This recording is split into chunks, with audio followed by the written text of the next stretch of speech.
Hello everybody, my name is Damilola Mike Bamiloye, and I'm here to encourage you to subscribe to our YouTube channel so that you can receive notifications and updates on new movies that will be dropping from time to time. So if you've subscribed, thank you so much for subscribing, and if you're not, please subscribe. And be careful of scammers, please, especially in the comment section. We noticed that there are a lot of scammers out there disguising as Mike Bamiloye and telling people to donate to an orphanage. So please don't give them listening ears. Don't attend to them. They are scammers. God bless you. Thank you.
Ọ̀gánwó, èmi kọ́ ni mo pa bàbá rẹ̀. Ìtò sọ̀rọ̀! Ìtò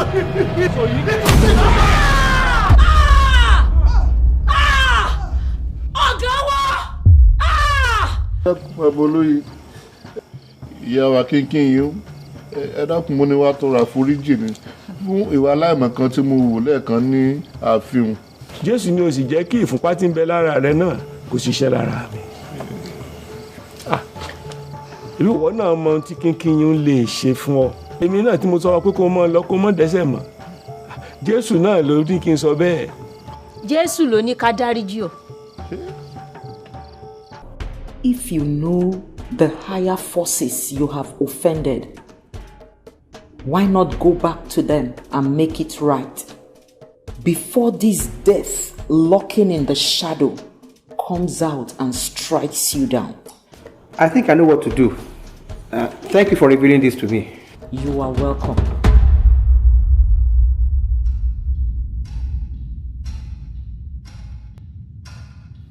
Chief Henry, please just give me 1 more minute.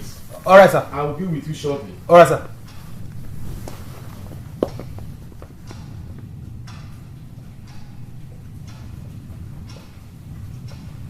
How are you, Chief Henry?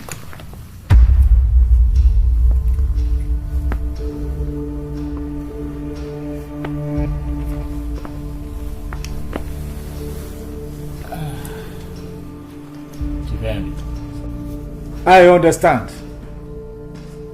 So that you too will not die after shaking hands with me, isn't it? So why are you here? Sir, I come in peace. I have come to make peace. I have come to apologize for all the foolishness that I have exhibited against you. and I've been warned and told that I have married with a man who has higher powers than I am. Sir, please forgive me. Chief Henry, who is feeding you with all these lies? That I am responsible for the death of our colleagues. I am as confused as you are. Sir, I went out. I went to meet with a metaphysician and a medium. Her name is Dr. Angelica Zimbalino. And when she consulted with the medium, it was revealed to her that I am married with a man who has higher powers than I am. And so, I have come to apologize because she told me that I need to come and apologize, or else I will die in a few days like our other friends. Did the spirit realm tell you that I am the one that is going to be responsible for your death in few days' time?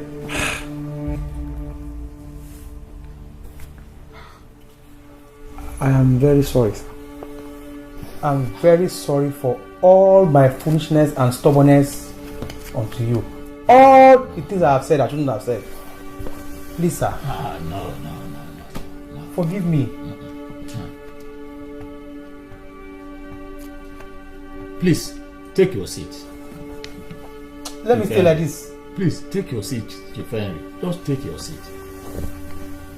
Chief Henry, I, Chief Edmond Lagbaye, I do not know anything about all these things you are talking about. Whoever told you that you should go and apologize to me on this matter is only feeding you with lies. All blatant lies.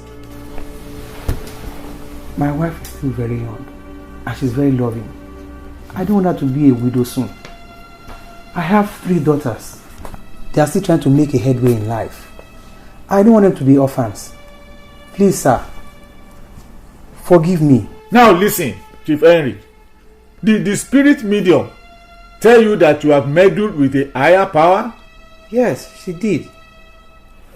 She said, as powerful as she is, that the person that I have offended, that there is no way that her powers could override that person. Yes, she just nailed it. She is absolutely correct. Correct? About what? I think I got it. I now know it. You do? Now I think I know where the higher power is. Where? The old man, of course. Abejoye. She'll face Karolina Pliskova in the semi-finals. The Tennessee beat Croatian teenager Anna Kunja in straight sets to reach the last 4 of a Grand Slam for the first time. Lotta playing on Wednesday for Williams is back in action later as she continues to pursue the 23rd Grand Slam singles title with her past. Hello? Who is this? I believe I'm speaking with Bamidele Olayotan. Okay. This is Chief Henry Awoponire calling from Chicago. Wait a minute. What do you call your name, please? I am Henry Awoponire calling from Chicago. I just want to have an important discussion with you. Excuse me. Are you not one of the members of the African Traditionalists who came to visit my dad here in Dallas? You are correct. Things have changed. I'm calling you to... Shut up your mouth! Your colleague, Dr. Edmond, came here and failed in all his plans. And you are trying to call me. Are you not ashamed of yourself? Actually, I am calling to apologize for... Apology, my foot. You, this evil person, may thunder fire you one by one. Mr. Bamidele, why can't you just listen to me and hear me out? You struck at my father. You failed. You struck at my daughter. You failed. it is you they have now sent to cajole me and deceive me in order to strike at me. You will never succeed in Jesus' name. If I ask you to pray for me, will you pray for me? You? Me? Pray for you? I know you are sent to find a way into my family so that you can finish your uncompleted evil assignment. But God of heaven will never give you the success. You evil people, may you all rot in hell. May you all die by fire. All right, thank you. Good night. In Jesus' name.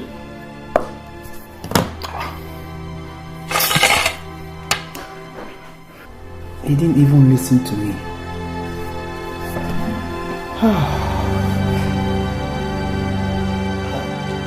Èdè ọlá yóò tán ti mú kábíyèsí o. Àṣìpà, kí ló dé tó ránṣẹ́ pàjáwìrì sí mi? Mo ní kí n béèrè lọ́wọ́ rẹ ni. Kí ló rí sí wọ̀nranwọ̀nran tí kábíyèsí ń tò láàfin? Wọ̀nranwọ̀nran bíi ti bó o. Kábíyèsí ti ṣàlàyé fún wa. Ó lóun gbà wá nímọ̀ràn ni.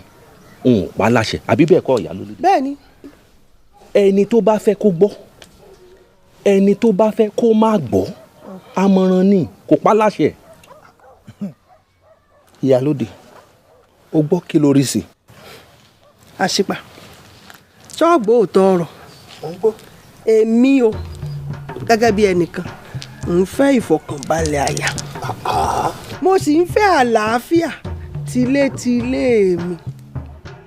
Níbi tá a dé yìí o, èmi ò bẹ́ẹ̀ ní kankan jà mọ́ o.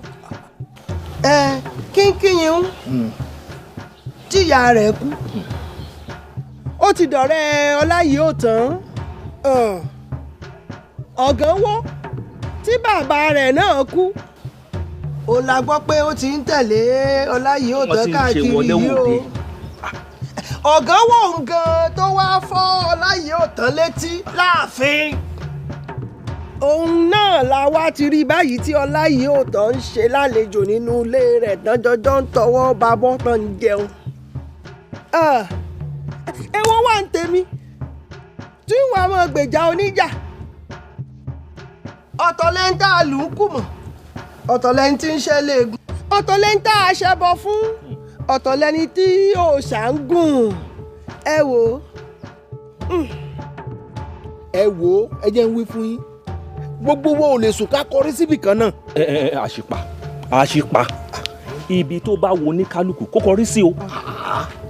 Kódà bó wọ ẹlòmíì kó korí sódò bí àdán. Ṣùgbọ́n èmi ń tèmi o ọ̀tún. Mo ti pinnu, kódà mo ti sọ fún gbogbo àwọn ará ilé mi. Ṣẹ́rí ìsọjí ọlọ́jọ́ méje ń àjọṣe ni. Kódà gbogbo wa ti ń fojú sọ́nà. Ìyálóde, ẹ jẹ́ ká jọ fojú sùnùkùn wo ọ̀rọ̀ yìí. Mo ń tẹnu mọ́, ẹ jẹ́ àjọ fojú sùnùkùn wo. Wo níbi tá a bá dé yìí kó ń kálukú ọmọ ọjọ́ kọ bàbá rẹ̀. Bẹ́ẹ̀ni, Àṣìpà, ṣé kò jù bá ń lọ? Kò jù bẹ́ẹ̀ lọ.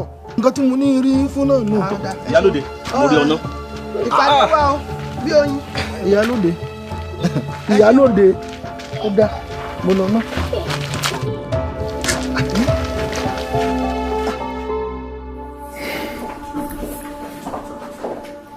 Thank you. Let me get you some ice. That's okay.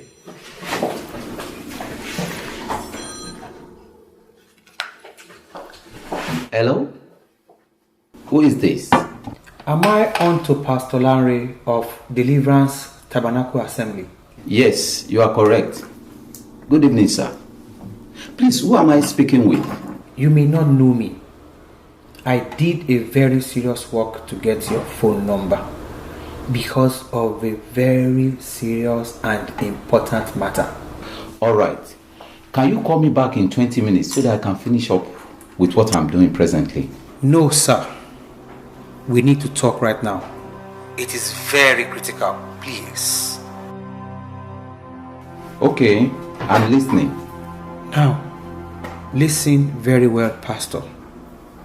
I just want to ask, do you teach your members to run away from sinners who wants forgiveness from God? No, not at all. Evangelism and missions to look for lost soul are the mandate the Lord has given to us. Aha! Then, one of your members does not believe in the mandate of bringing lost souls to God. He is full of vengeance and anger, and is not ready to forgive those who have offended him. And who could that be? He is one of your elders, Mr. Bamidele Olayotan. And who are you? What have you done to him? My name is Henry, calling from Chicago. I don't think I know that name, sir. So what wrong did you do him? Does that really matter? Is that as important as him forgiving me and praying for me that God forgives me of all my sins? You are right. But if the Lord will forgive you, you still have to confess your sin for him and seek for his forgiveness. Pastor, can you pray for me? My heart is heavy with a load of sins and wicked atrocities. Can you ask God to forgive me my sins? May I tell you about the Lord Jesus Christ, who can forgive all sins? He came to the world and died on the cross of Calvary and shed his blood for the remission of sins of the whole world. I am under a terrible bondage. Some forces are after my life. Some close friends, close to me, are falling, and death is very close to me. I need help. I need forgiveness. And I need deliverance. And only Jesus Christ can give you all those crucial needs of man if you are ready to accept him and give him all your life. He's ready to forgive you. He will cleanse you of all your unrighteousness and make you whole again. Please, Pastor, help me. Bring me to Jesus Christ. Lead me to him and help me pray for my total release from this terrible bondage. Jesus died for you on the cross of Calvary that you might not perish in your sins. Do you want to give your life unto Jesus Christ and accept him as your Lord and Savior? Yes, yes. Jesus, take my life. Take everything away from my hand.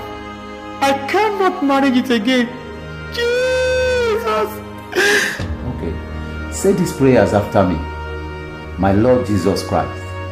My Lord Jesus Christ. I accept you today into my life as my Lord and Savior. I accept you today into my life as my Lord and Savior. Okay. Let me pray for you.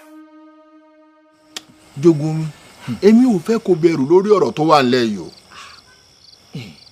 Ohun tó ń bà mí lẹ́rù gbogbo wa ló yé o. Gbogbo wa la mọ̀ Àbẹ̀jóyè látàjíbógun.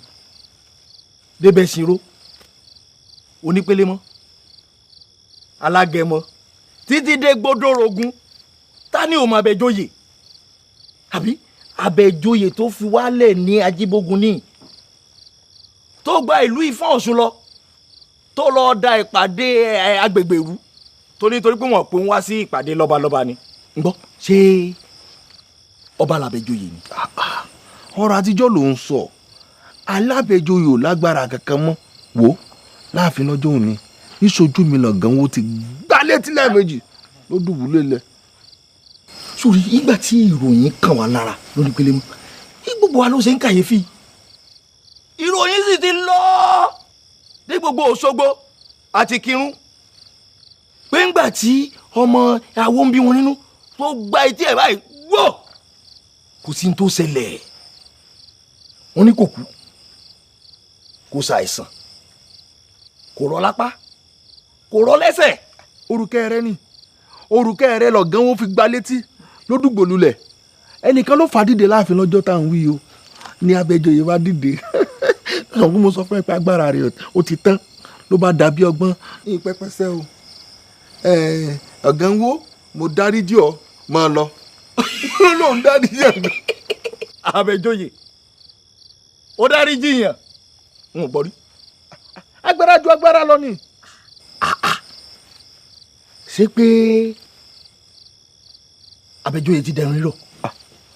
nígbà tá a gbọ́ pé ọ̀gánwó lọ sílé rẹ̀ tó tún jẹ nínú ilé rẹ̀ mo sọ fún àwọn olóyè mo ní í ṣe l'Àbẹ̀joyè dọ́gbọ́n lọ bẹ ọ̀gánwó lóru o pé kó má bínú sóhun mọ́.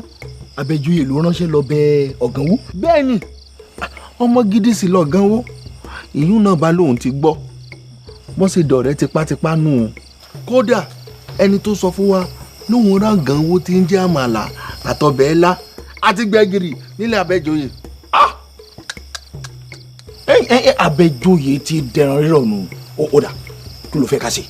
mo fẹ́ ká kọlù ni ẹni tó ṣèkà fún gbogbo ìlú tó pọ̀ ọmọ ọlọ́mọ lẹ́kún tó ti sọ ayé aláyàdá láìlọ́kọ ẹni tó ń fodidi èèyàn ṣe ètùtù mọ́dàrí kan á kọlù ni o mo fẹ́ ká kọlù ni.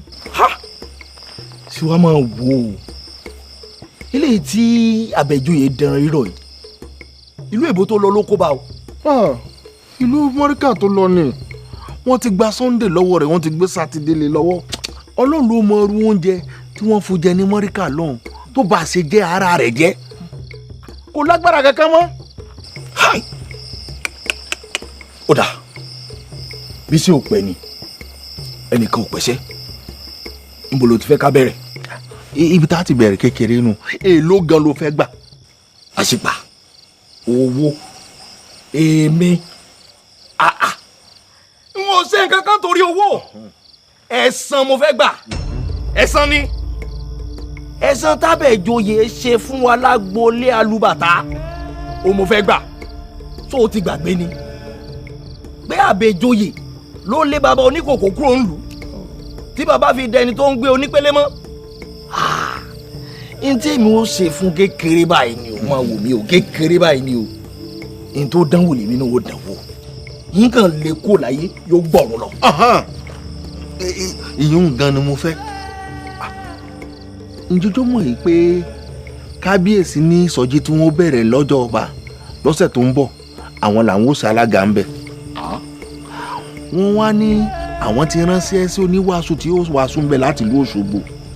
ìyún ò dùn mí o kábíyèsí l'Àbẹ̀joyè àtolóyè Olúòjé àwọn náà ó sọ̀rọ̀ níbẹ̀. bóyá ohun tí Kíkíyìn àti Ọ̀gánwó fẹ́ jẹ́rìí sínú. ìjẹ́rìí gbé ta ni ìjẹ́rìí tako ta ni kí ló ṣojú wọn tẹ́lẹ̀ jẹ́rìí sí.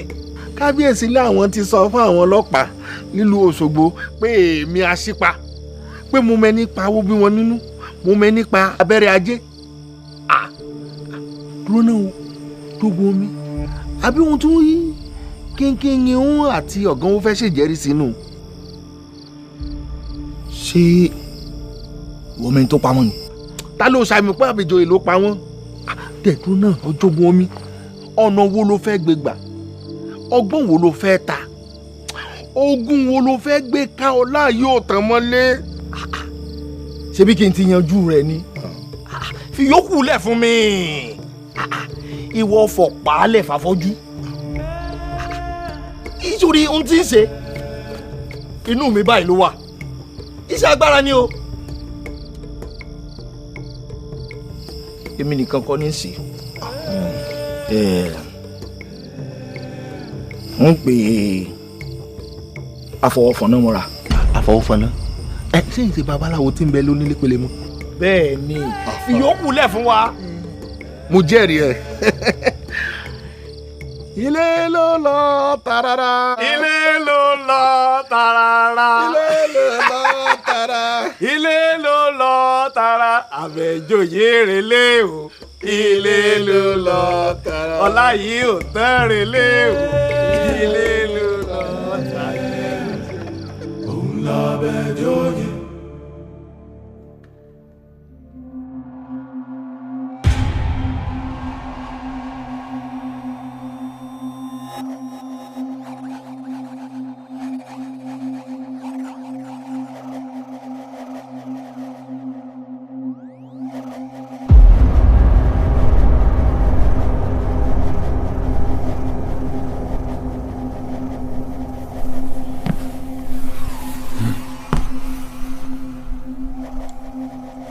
What do you mean by this? Edmond? I do not need it any longer, Royal One. It could not serve the purpose for which I came to the temple to pick it up. It could not kill the old man that I wanted to use it to kill. Not even the granddaughter was affected by it in any way. Rather, it has killed some of my friends. And so? Why do you deem it fit to return it? Were you not told? Once you pick it up, you cannot return it to the altar of the temple. But, Royal One, you did not tell me that the power of this ring has limitation. Its power is limited. It could not kill my foes. Rather, it has led to the death of my close friends. No, it does not work that way. Once you pick it up, it is permanent. It was bought with blood, and blood has been spilled. You cannot return it to the altar of the temple. Royal One, this ring has turned me to a monster. It has killed my friends and spared my foes. No, mister. It does not work that way. You pick it, you die with it. It is permanent with you. But, Royal One, you did not tell me that it will spare my foes and kill my friends. And you did not tell me that your friends will be involved with the ring. So you cannot return it. You have picked it up. So go and deal with it.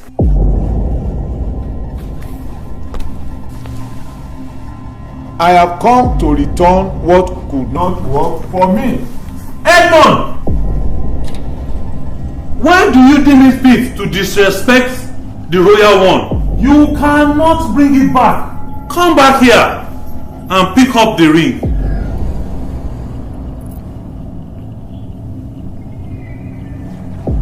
Put it in your middle finger.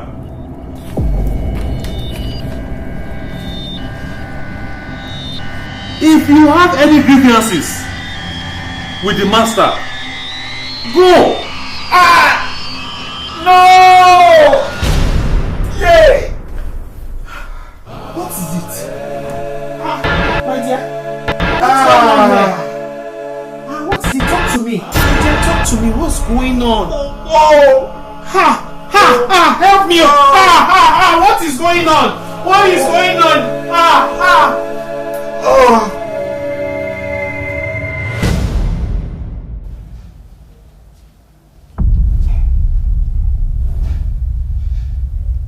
Jogun omi. Èmi náà ni Ọláyíọ̀tàn. Ìwọ ni mo wá bá. Jókòó.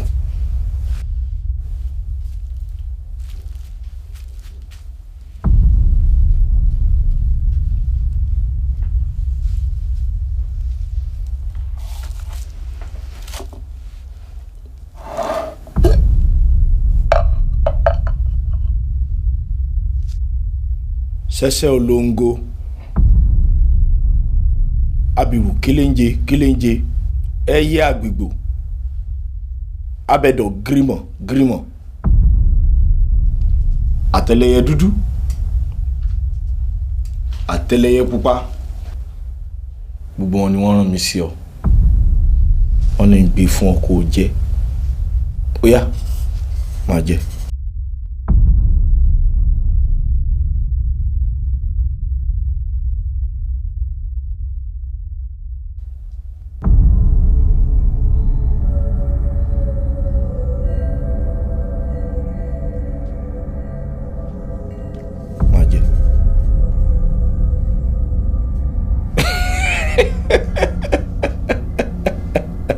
Kálú.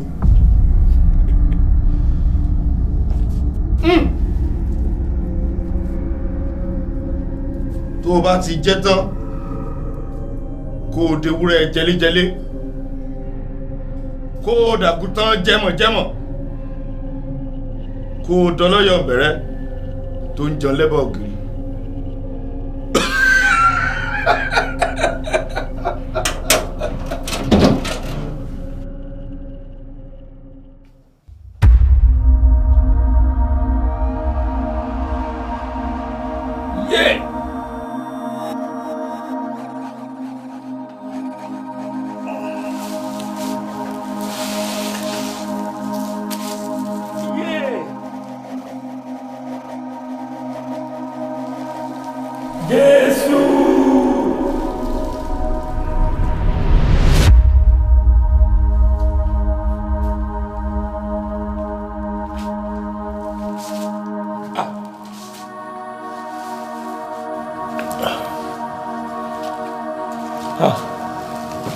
ṣé olùgbèjà mi ló rán yín wá?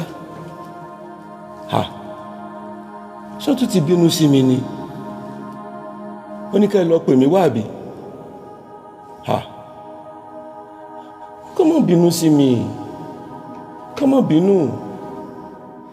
Ọmọdé yìí mo rí jẹ kó mọ̀ ra lẹ́nu, àìmọ̀ rìn kórí ọmọ mi. Mo sì gbìyànjú náà o, mo gbìyànjú, mo ò bínú sí yan nígbà tó gàngó gan tó gbá mi létí láàfin. Ṣé ni mi ò bínú sí, ṣe ni mo ṣàdúrà fún. Ó wá bá mi, mo sì dáríjì. Nígbà kínkín gan tó jáwọnú yàrá mi, n ò bínú sí náà. Ṣé ni mo gbàdúrà fún, tí mo wàásù Jésù fún. Gbogbo àwọn olóyè nígbà tí wọ́n fi mí ṣẹ̀sín láàfin, tán fi mí ṣẹlẹ́yà, n ò bínú sí wọn. Ṣé ni mo súre fún wọn, tí mo tún gbàdúrà fún wọn. N ò bá yẹn jà. Kábíyèsí, mo wàásù fún kábíyèsí náà, ó ti gba Jésù báyìí. Ọ̀gánwó, mo wàásù fún, òun náà ti gba Jésù. Kínkín náà ti gba Jésù. Èmi àti kábíyèsí àti ẹ̀tún ṣèpàdé bí a ó ṣe ìsọjí ọlọ́jọ́ 7. Bí olùgbèjà ọba tiẹ̀ nìkan lọ pè mí wá, kán tiẹ̀ jẹun parí ìsọjí ọlọ́jọ́ 7 èyí tá a ti dá sójú ọ̀nà yìí. Kán já ṣe tán. Gbogbo àwọn iṣẹ́ tó tún wà níwájú mi rò kò ju ìsọjí ìgbàta gbangba àti ìwàásù ojúlé dójúlé àràárọ̀ ìkéde nìkan náà ni. Ó sì tún kù. Ọlá yìí ó tán, olùgbèjà rẹ ló rán mi wá. Kó má bínú sí mi ni. Wọ́n ní kí n kí ọ pé o kú iṣẹ́. Wọ́n ṣe o, dúpẹ́. Ó ní sọ fún ẹ pé òun ò fún ọ ní agbára àti orí ọ̀fẹ́ sí. Ẹ bá dúpẹ́ lọ́wọ́ wọn. Wọ́n ní wí fún ọ pé àsìkò rẹ kò tí ì tó. Mo dúpẹ́, ẹ ṣé. Àwọn ò fún ẹ láyè díẹ̀ sí láti parí iṣẹ́ tó kù nílẹ̀. Wọ́n ṣe, olùgbèjà mi ṣe. Wọ́n sì ní ìkìlọ̀ fún wọn pé o ò gbọ́dọ̀ gbàgbé gbogbo ìkìlọ̀ tí wọ́n fún ọ. Gbàgbé. O ò gbọ́dọ̀ béèyàn jà, o sì gbọ́dọ̀ bínú. O gbọ́dọ̀ lẹ́mí ìdáríjì ni. Àlàáfíà ni fún ọ. Ṣé. Babalia ba shekele botu sota dia basa. Yele busatro bolia ba tu jitelia ka. Riska dala ba tu kita bala ba tu ta ya baria. Bàbá mi, kí ló ṣẹlẹ̀? Mi basa dala ba talia ba. Bàbá mi, kí ló ṣẹlẹ̀? Kí ló ṣẹlẹ̀ sí yín? Ìyá rẹ̀ ńkọ́? Wọ́n ti jáde. Wọ́n ní tẹ́ bá jí kí wọ́n á jẹ fún yín. Àlejò kan ṣẹ̀ṣẹ̀ dé ní ìsìn ni. Wọ́n láwọn fẹ́ rí yín. Wọ́n ti jókòó sí pálọ̀. Sọ fún kí mò ń bọ̀ wá rí. Ó dàbọ̀.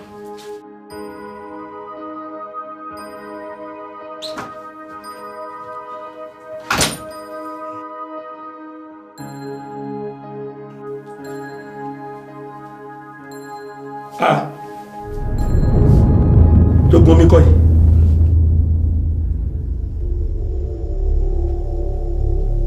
Bẹ́ẹ̀ ni o bàbá olóyè,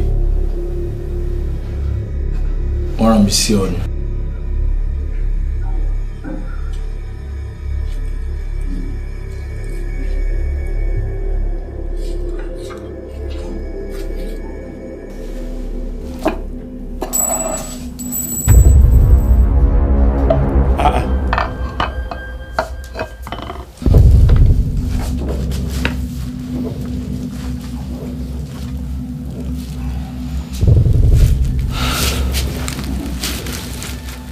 Ṣẹ̀ṣẹ̀ olóńgó.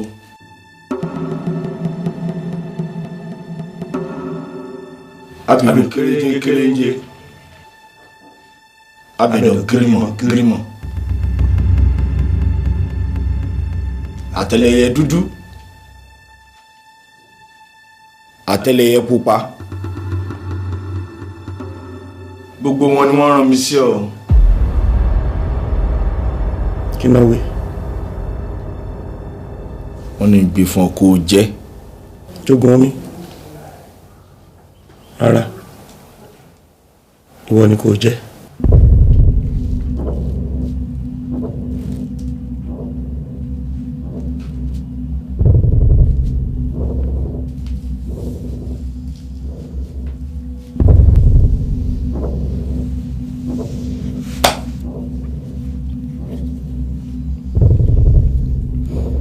kí n jẹ́.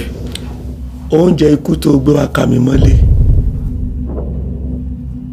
ẹ̀bà àtẹ̀fọ́ ògùnmọ̀ àtẹran ìgbín tẹ́ ẹ ṣe tẹ́ ẹ fi máa jèlè sí ó yá bẹ̀rẹ̀ sí jẹ.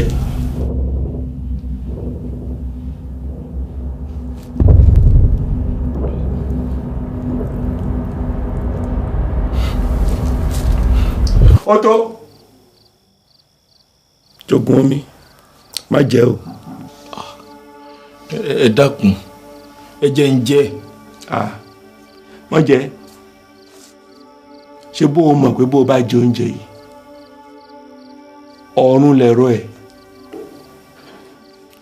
òkú nù bó bá ti jẹ báyìí ó dìwọ́ mọ́nú ó ṣubú lulẹ̀ ó bẹ̀rẹ̀ sí pọ̀ ẹ̀jẹ̀ lẹ́nu lẹ́yìn bí ìṣẹ́jú mẹ́wàá ó kú pátápátá bó o bá sì ti kú kí ni mo fẹ́ fòkú rẹ̀ ṣe òkú tó ti kú kò lè yin Ọlọ́run lógo alààyè ló lè yin bó o bá jẹ májèlé yìí jogun omi bó o bá jẹ níbo ló rò pò ń lọ bẹ́ẹ̀nìyàn bá ṣe ìjọba tó wá fìyàn sí ilé ẹjọ́ tó dáyàn lẹ́jọ́ wọ́n sọ̀rọ̀ sí ọgbà ẹ̀wọ̀n mélòó mélòó ni tẹ́nìyàn bá ṣe Ọlọ́run tó gbóngbó bá jẹ oúnjẹ yìí bó ló rò pò ń lọ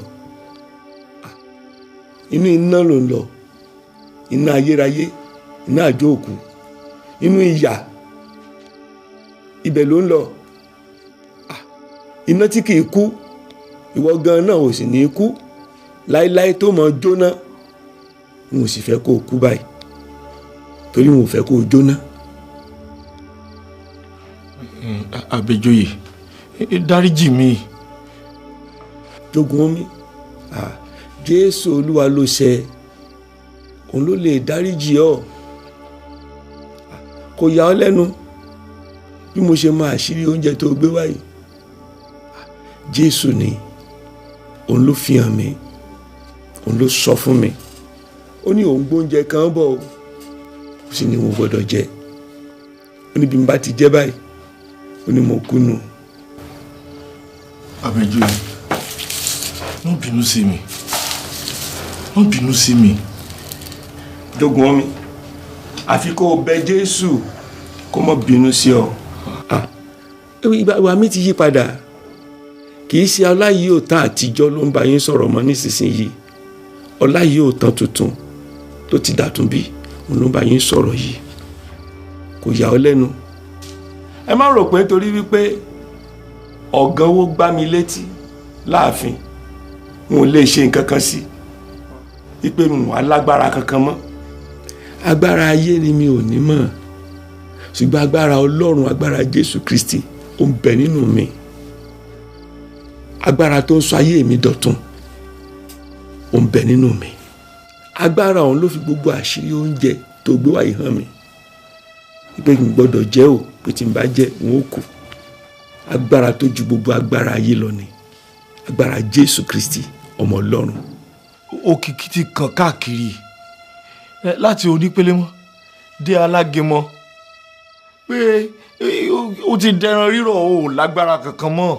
ogun omi agbára ayé nìkan ni mi ò ní mọ̀ ṣùgbọ́n agbára Jésù Kristi ọmọ Ọlọ́run ó ń bẹ nínú mi agbára òun ló ṣayé mi dọ̀tun agbára òun ló yí kínkínyún padà tó ṣayé rẹ̀ di ọ̀tun agbára òun náà ló yí ayé ọ̀gánwó padà tó sọ di ẹ̀dá tuntun agbára tó ju gbogbo agbára lọ ni. gbogbo wa ló yà lẹ́nu ó yà wá lẹ́nu gbà gbọ́.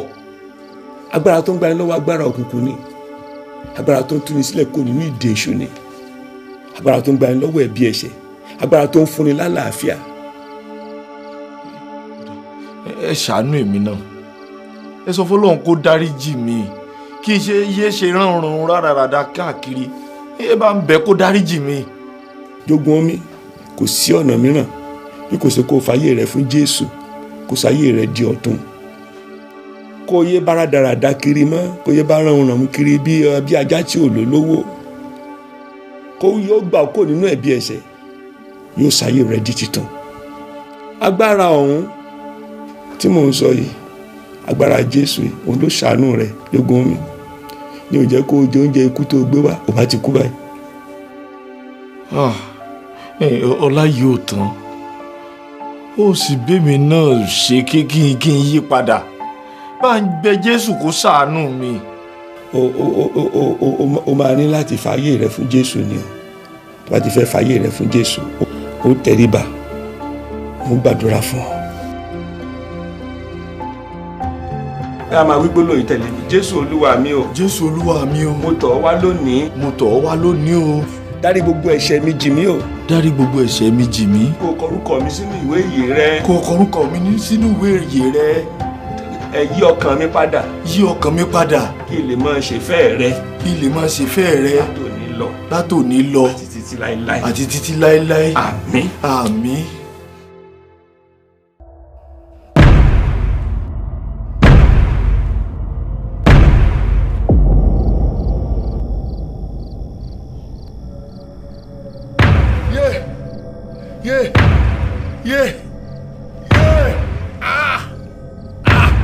Àyà mi o, orí mi o,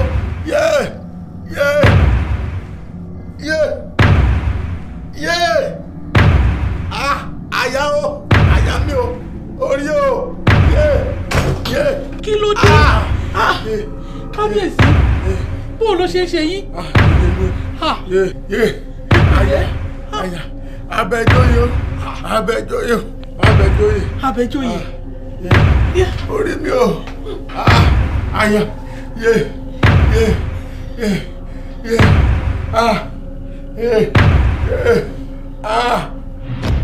báyìí tó ti fàyè rẹ fún Jésù Olúwa tó lùgbàlà rẹ, ó ti dẹ̀dá tuntun nù o.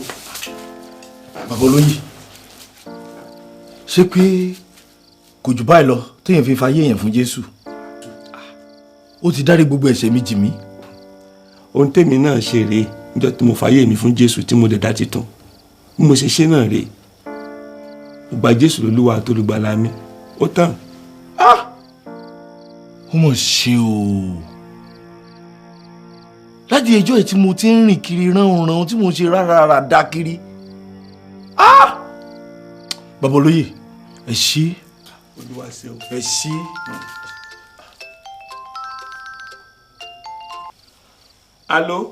Alo kábíyèsí, kára ó lé o. Kì í ṣe kábíyèsí o, èmi olórí ni. Ẹ wo bàbá olóyè, ẹ sáré máa bọ̀ láàfin o, kábíyèsí ní ká pè yín wá. Kí ló ṣẹlẹ̀ sí kábíyèsí? Èmi kò mọ̀, ẹ ṣe sáré wá kíákíá.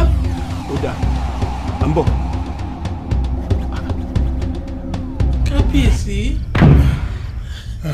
mo ló tún ṣe fi.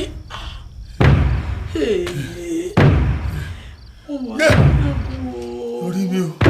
Mo mọ̀ dágún o, mo mọ̀ ṣe kan o.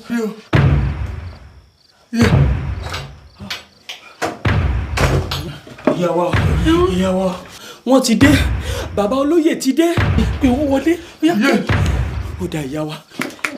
Pé wọ́n wọlé. Bàbá olóyè ti dé, bàbá olóyè ti dé, kábíyèsí bàbá olóyè ti dé, ẹ pẹ̀lẹ́. Mo tẹ̀ wá aṣọmọdé. Olórí kí ló dé? Kábíyèsí. Kí ló ṣẹlẹ̀? Bàbá olóyè, kábíyèsí ni. Wọ́n wọnú ìyẹ̀wò wọn náà fẹ́ rẹjú. Lójijì ni mo gbọ́ ariwo tó ń ké fatafata. Wọ́n ṣe ń dorí mú náà ń dá àyà mú. Nígbà tó yá wọn ò lè mí dáadáa mọ́. Ọláyọ̀ tán, ìṣe ní dàbí ẹ pé ó ń gúnyán lórí mi bí ìgbà tí wọ́n ń lu orin alágbẹ̀dẹ láyà mi. Gbà mí. Kábíyèsí, ẹ ké pe Jésù, ẹ ké pe Jésù olùgbèjà, ẹ pé. Jésù alágbára ńlá, gbà mí bó ṣe gba ẹlẹ́mìí èṣù ara Gádárà lọ́jọ́ sí tó lé gbogbo ẹ̀mí èṣù rẹ̀ jáde gbà mí Jésù alágbára ńlá gbà mí. Ǹjẹ́ èmi yóò gbé ojú mi sí orí òkè wọn ni níbo ni ìrànlọ́wọ́ mi ti wá? Ìrànlọ́wọ́ mi ó tọwọ́ Olúwa wá, ẹni tó dá ọ̀run àti ayé. Òun kì yóò jẹ́ kí ẹsẹ̀ rẹ kí ó yẹ̀. Kíyèsí, ẹni tí ń pa ọmọ kì í sùn bẹ́ẹ̀ ni kì í tòògbé, ẹni tí ń pa Ísírẹ́lì mọ́ kì í tòògbé bẹ́ẹ̀ ni kì í sùn. Olúwa ni olùpamọ́ rẹ, Olúwa ni òjìji rẹ lọ́wọ́ ọ̀tún rẹ. Òun kì yóò pa ọ́ ní ìgbà ọ̀sán tàbí òṣùpá ní ìgbà òru. Olúwa yóò pa ọmọ kúrò nínú ibi gbogbo, yóò pa ọkàn rẹ mọ́, yóò pa àlọ àti àbọ̀ rẹ mọ́ láti sísìnyí lọ àti títí láéláé. Àmín. Jésù Olúwa, wo kábíyèsí sán o. Jésù Olùgbàlà, wo kábíyèsí sán o. Wo kábíyèsí sán o ní orúkọ Jésù. Wo kábíyèsí sán lórúkọ Jésù.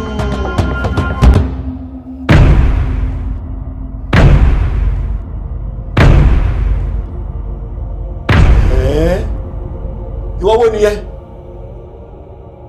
Ìwọ wo ló ń lùlù ìbàjẹ́ níbẹ̀ yẹn?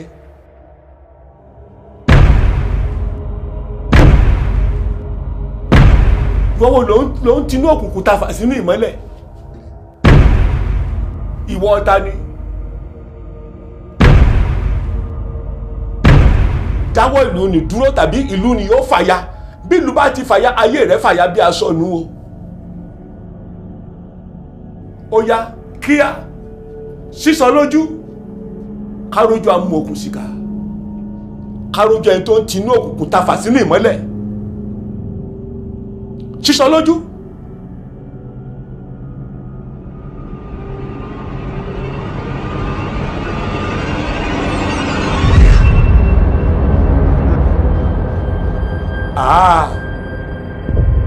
Àṣìpa. Ìwọ ló ń tinú òkùnkùn tafà sínú ìmọ́lẹ̀, ìwọ ló ń fi orí àtàyà kábíyèsí lùlù ìbàjẹ́. Àṣìpa, kí ni mo ṣe fún? Kí ni mo ṣe fún? ń gbọ́ àṣìpa, kí ni kábíyèsí ṣe fún ọ? Abẹ́jọ́yè, òkú rẹ àbí ayé rẹ? Ayé mi ni, èmi ò tí gbọ́dọ̀ kú báyìí.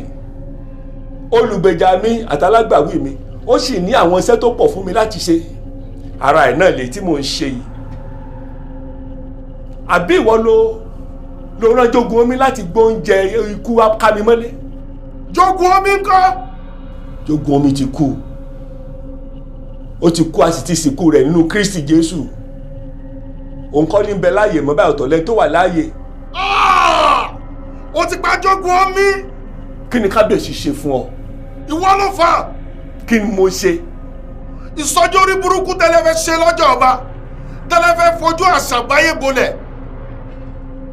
Ojú mi kọ́ láti ṣe ìsọjí o, ojú mi kọ́ láti ṣe ìsọjí ìyá o. Ṣé òun ló wá ń fìyà jẹ kábíyèsí sí? Tó ń fi orí àtàyà rẹ̀ lùlù bàjẹ́. Kì í sì ṣe dandan ká ṣe ìsọjí yìí níṣojú rẹ̀. Kì í ṣe dandan. Ẹ̀yin òkú là á jìkàrà. Ó dẹ̀yìn ìgbín ká tó rí ìkara òun. Ìwọ ò lè pa Jogun Omi kó tún rí mi pa. Akọ́rọ̀ rẹ ti ń ká bì, ti ń ká kòkó.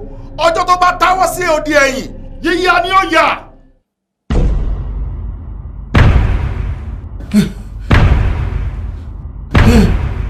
Ó tún lùlù. Ó gbọ́dọ̀ ní pé kó síwọ́ ìlú ìbàjẹ́ tó ń lù ni. Ìwọ ti rí ibi tí ìgbàgbọ́ ti ń pàṣẹ fún ọ̀gán mọ́ rí. Ṣé ìwọ ti gbọ́ ìtàn àwọn ọmọ Hébérù mẹ́ta nínú náà léwu? Àwọn ọmọ Hébérù kọ́, àwọn ọmọ alábàárù ni. Iná náà ni ó jó ọ.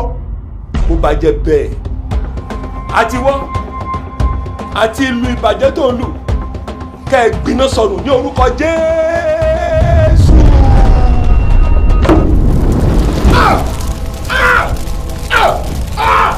Iná! Iná! Iná! Iná!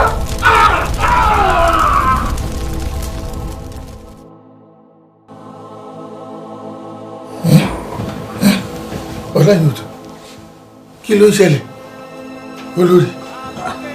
ara mi mà ti yá. Ara mi mà ti yá. Ẹ wò kábíyèsí, ara yín ti yá. Ara yín yá. Ọláyọ̀tọ̀, kí ló ń ṣẹlẹ̀? Olórí, ara mi ti yá. Ara yín yá. Ara mi ti yá. Kábíyèsí ṣe ní ṣáláàgó, aago àdúrà. Láago àdúrà láàfin. Kí lẹ tó fẹ́ fi yùn sí? Àlù ni àjò, ara yín yá. Ẹ wò tí n bá ti ń kọrin báyìí kẹ́ máa jó, kẹ́ máa kọrin tẹ̀lé mi kẹ́ sì máa jó. Jésù lọ́wọ́ rẹ̀ ló wà o, Jésù lọ́wọ́ rẹ̀ ló wà o, gbogbo agbára Jésù lọ́wọ́ rẹ̀ ló wà, kò sí lọ́wọ́ oṣó, kò sí lọ́wọ́ àjẹ́ o, gbogbo agbára Jésù lọ́wọ́ rẹ̀ ló wà, kò sí lọ́wọ́ àdáhùnṣe, kò sí lọ́wọ́ ògùn o, gbogbo agbára Jésù lọ́wọ́ rẹ̀ ló wà. Actually, Pastor, I was on my way to the airport to pick Lady. She's coming today. That was when your call came in. I hope this meeting is going to be very brief. But Pastor, you have not answered the question I asked. Where did you come across this man? This man is very dangerous. You know, this man is one of the people. I know.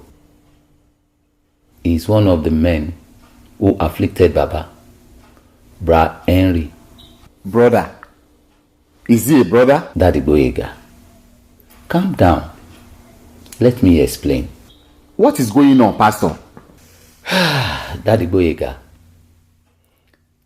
I, Chief Henry Awoponire, was the person you knew.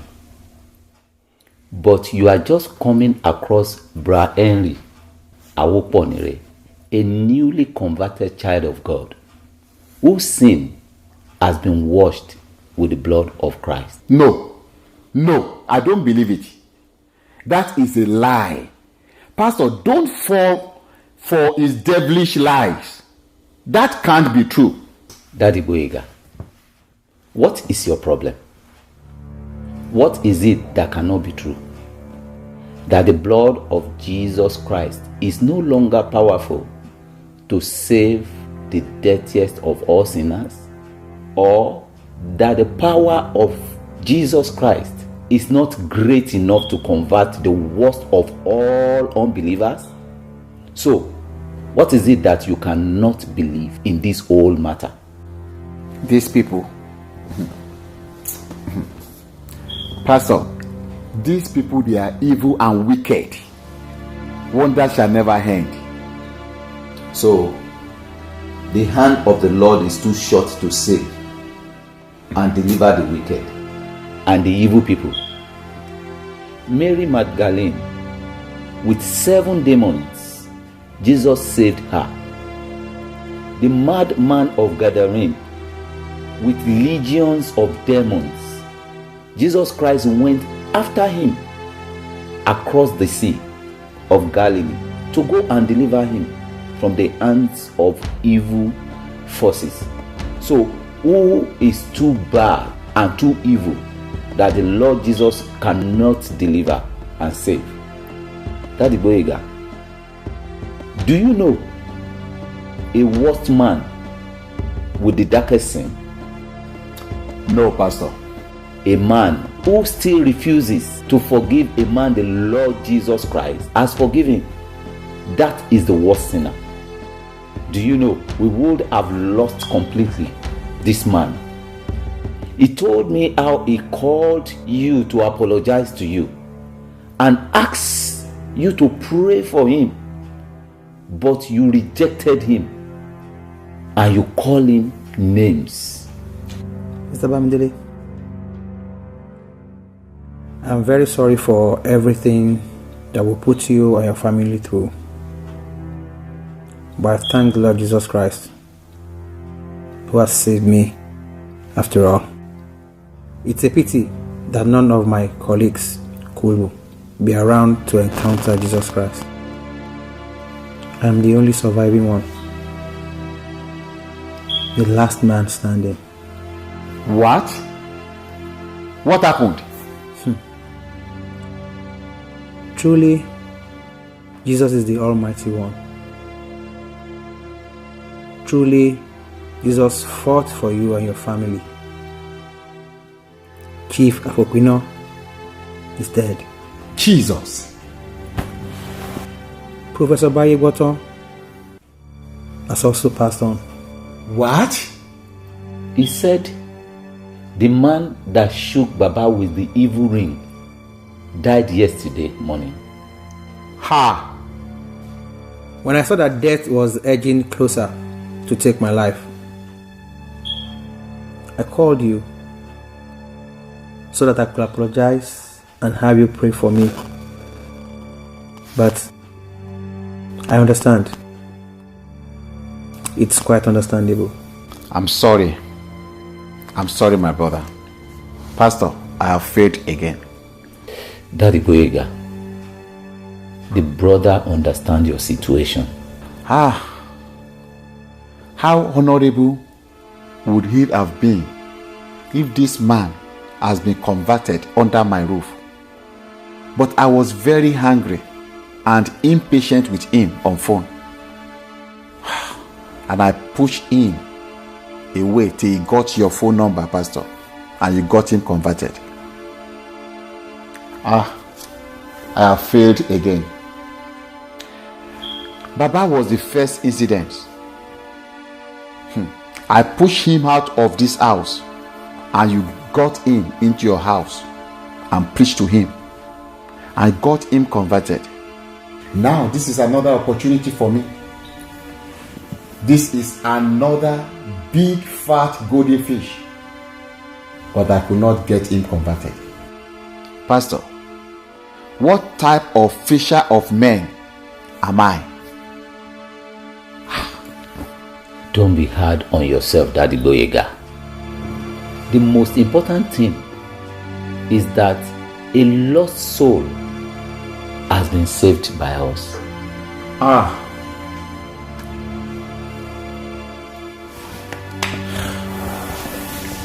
My dear brother, I'm very sorry. We were all bad and evil before Jesus saved us. Thank you, Samiri. Thank you. God bless you. I'm sorry. I'm sorry. Kábíyèsí, ó jọ wá lójú, kódà ó yà wá lẹ́nu. Ọ̀tún. Kábíyèsí, ń gbọ́ kí ló ṣẹlẹ̀ ṣàṣìpaná. Mo ti jí délé rẹ̀ lóòrọ̀ yìí. Kábíyèsí, iná ni o. Iná ọmọ rárá. Ṣe ló jóná fẹ́lẹ́fẹ́lẹ́ látorí dẹ́sẹ̀. Kódà kò sọ̀rọ̀ dáadáa mọ́. Bí wọ́n ṣe ń ṣètò bí wọ́n ṣe gbé lọ léwòsàn lèmi kúrò ń bẹ̀. Ìdúró ná, iná. Ṣé wọ́n dábẹ́ tí rò sí lára ni? Mọ́júmọ́ àná sóòrọ̀ yìí lọ̀rọ̀ ń ṣẹlẹ̀. Wọ́n ló lọ kí ọ̀rẹ́ rẹ̀ kan lé ni o. Níbi tí òun àtọ̀rẹ́ rẹ̀ ti ń sọ̀rọ̀. Bí wọ́n ṣe sọ nílé ìdáná nù. Wọ́n ní ló bá lọ sílé ìdáná láti lọ bá wọn paná. Bí wọ́n ṣe gbà mọ́ láṣọ ni. Kábíyèsí, ó jóná fẹ́lẹ́fẹ́lẹ́ ni. Ó mà ṣe o. Àṣìpa. Àrìn fẹsẹ̀ sílẹ̀ yìí o. Ṣó dá ọ lójú pé n tó fa sábàbí iná tó jó lára ni? Kábíyèsí, ṣé ẹ mọ̀ wípé èmi ò sí ń bẹ̀? Àmọ́ ohun tó fẹnu ara rẹ̀ sọ fún mi nù. Kábíyèsí o. Kábíyèsí o. Abẹ́jọ́yè, òkú rẹ̀ rèé ni àbí àyè rẹ̀? Òkú bíi ti báwo? Ọ̀rọ̀ tí Ọ̀ṣọ̀run sọ yé mi, kábíyèsí. Àti Ọ̀ṣọ̀run, àtàró, àtàṣípa, àti ìyálóde. Gbogbo wọn ló mọ̀ sí ogun tí wọ́n gbé dojú ìjà kọ yín. Àbí mo parọ́? Ń gbọ́, àró, Ọ̀ṣọ̀run, Ọ̀tún, ìyálóde, débẹ̀ lórí. Kábíyèsí, ẹ dákun, ẹ foríjì wá, ẹ jẹ̀bùn rẹ kábíyèsí, ẹ foríjì á.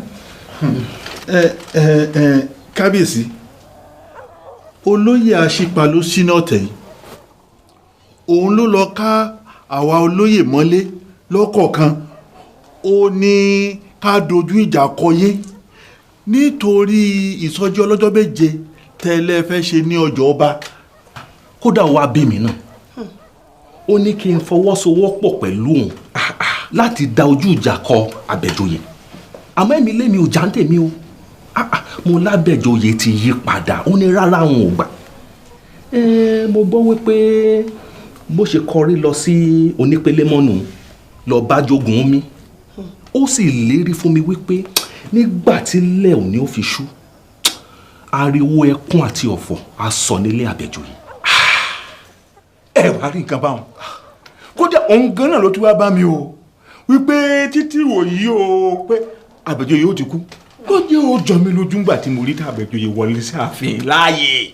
Àbẹ̀joyè ò kú o kódà òun ni mo ké pè kó wá gbàdúrà fún mi nígbà tí ọwọ́ àìrí kan bẹ̀rẹ̀ sí lùlù lórí mi ibi tó ti ń gbàdúrà fún mi Ọlọ́run ti ṣí lójú ló bá rí Aṣípa inú yàrá òrìṣà ńlá kan tó ti ń lùlù gbẹ̀dú bó ṣe ń lùlù gbẹ̀dú ló ń dún láyà mi ló ń dún lórí mi ibi tó ti ń gbàdúrà níná ti sọ nílé agbára Aṣípa bí tó ti ń lùlù gbẹ̀dú.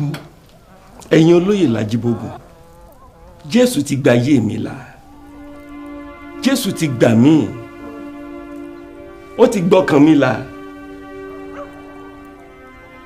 ní Mọ́ríkà tí mo wà ibẹ̀ ni Jésù ti bá ọkàn mi pàdé tó sọ ayé mi dọ̀tun ọpẹ́lọpẹ́ Jésù ọ̀hún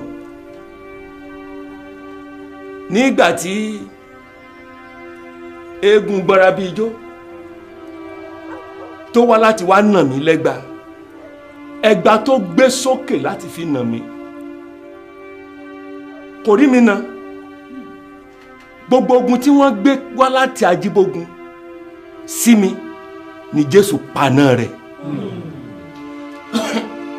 ẹgba tí eégún gbọ́ra bí ijó gbé sókè láti fi nà mí ọpẹ́lọpẹ́ Jésù kò rí mi fi nà ṣe ló padà síbi tó ti wá ló wá fi ẹgba ọ̀hún ló fi wá na abẹ́rẹ́ ajé àwọn ń bí wọn nínú àti ìyá Akẹ̀sán.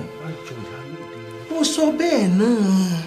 abẹ́rẹ́ ajé náà ó rán Ṣìgìdì àdáná igun kó wá nà mí lẹ́gba ní Mọ́ríkà Ṣìgìdì ọ̀hún náà ò rí mi nà Jésù Kristi Olúwa ó dá Ṣìgìdì ọ̀hún padà síbi tó ti wá Ṣìgìdì padà wá s'Ájíbógun ẹgba tó gbé sókè láti fi nà mí abẹ́rẹ́ ajé ló fi nà.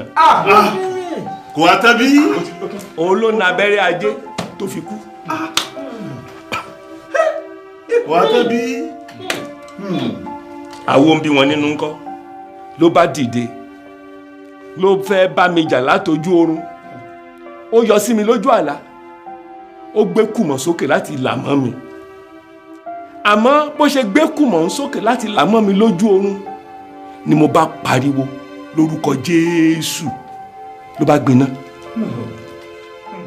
bó ṣe ń jóná lójú oorun níbi tí mo ti rí bẹ́ẹ̀ náà ló ń jóná nínú yàrá agbára níbi tó sùn sí èmi ò sì mọ̀ Jésù Olúwa òun ló dojú ìjà kọ gbogbo àwọn tó gbógun tì mí èmi kọ́ ni mo pa àwọn tí wọ́n kú wọn o agbára Jésù tó dáàbò bò mí ló gbà mí lọ́wọ́ agbára èṣù àtógun èṣù tí wọ́n rán sí mi o.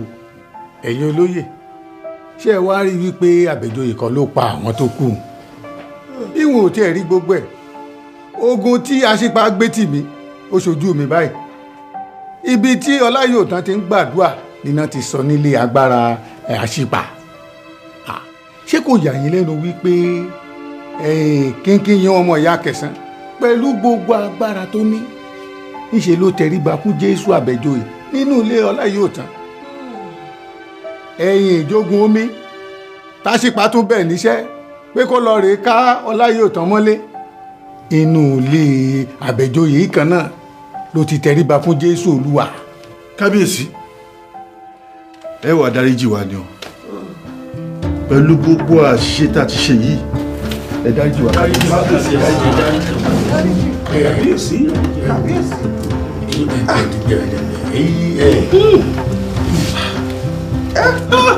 ẹ̀yin olóyè ìlú Ajíbógun agbára Jésù ló ju gbogbo agbára ayé yìí lọ o òun ló ń gbani òun ló ń lani òun ló ń dárí gbogbo àìṣedéédé èèyàn jiyàn ọpẹ́lọpẹ́ Jésù bá ti kú kú òjijì àwọn ọ̀tá ò bá ti borí mi tí ò bá ń ṣe Jésù tí ì bá ń ṣe agbára tí ń bẹ nínú ẹ̀jẹ̀ Jésù ẹ̀yin olóyè Ajíbógun. kábíyèsí. ta ló ṣetán láti gba Jésù gẹ́gẹ́ bí Olúwa tó lùgbàlà rẹ̀ o. mo ṣetán kábíyèsí. tó ọlá yóò tán Abẹ́joyè wá kó gbogbo wa lọ síwájú Jésù ọ̀hún o. ẹ̀yin olóyè l'Ajíbógun ẹ wá tẹríba fún Jésù kẹfàyè yìí fún bí o kẹ wá síwájú Olúwa kẹ fọkàn yín fún o nítorí náà ẹ wá kúnlẹ̀ níwájú Jésù olùgbàlà yìí ẹ ṣí fìlà níwájú rẹ̀ ẹ bọ̀wọ̀ fún ẹ máa wí gbólóhùn yìí tẹ̀lé mi o ẹ máa wí pé Jésù Olúwa mi o. Jésù Olúwa mi. mo tọ̀ ọ́ wá lónìí o.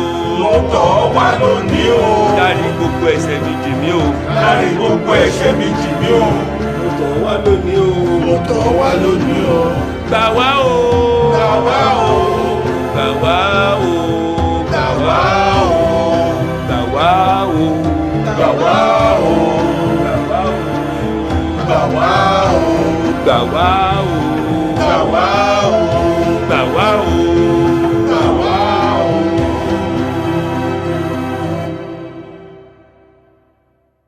ẹ̀yin èèyàn gẹ́gẹ́ bí mo ṣe máa ń sọ fún yín tẹ́lẹ̀ ẹ gba Jésù Ọláìyé Ọ̀tán Àbẹ̀joyè sáyé yìí Jésù Ọláìyé Ọ̀tán Àbẹ̀joyè ló ń wo ní sàn ó tún ní sílẹ̀ nínú ìdè èṣù tí gbogbo èèyàn bá tiẹ̀ mọ̀ nípa Jésù Ọláìyé Ọ̀tán Àbẹ̀joyè ọmọ mi ló wà lẹ́yìn níjọ́ tí wàá ká gbé sánlẹ̀ tí irú bàlà lẹ́nu bí agbo ẹmu mo kúnlẹ̀ tí mo pariwo Jésù Ọláìyé Ọ̀tán Àbẹ̀joyè kíá lára rẹ̀ yá.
Gbanigbani tí ayé